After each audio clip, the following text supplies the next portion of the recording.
Okay, Julian's Porsche 981 Cayman GTS now completed. This has been a triple stage correction detail.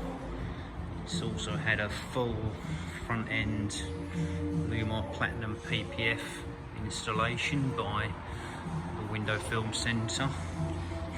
It's also had the sides done, so the side part that goes from the air intake all the way along the side skirt to the wheel arch has also been PPF'd.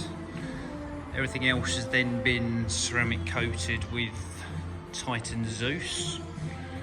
It's had full wheels off detail, so the wheels have been removed.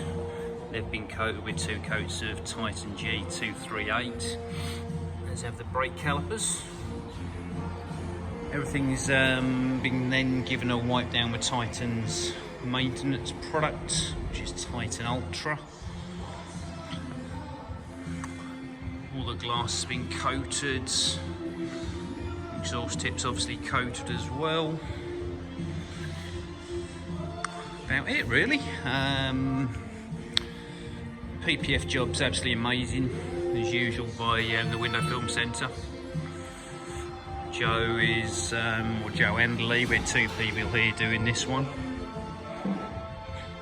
I was here for a day and a half getting that done. It's sort of seamless really, all the air intakes have been taken out, so you can't even see the installation of the PPF. Same principle with the fronts. Badge has been removed, so you haven't got that horrible gap around the badge like you get on a lot of PPF installations. All good to go really. Nothing else to talk about that one really. It's been picked up later. It's the 2nd or 3rd car I've done for the same client, so pretty sure he's going to be over the moon with it. Any detailing requirements you have or any inquiries, please don't hesitate to get in touch.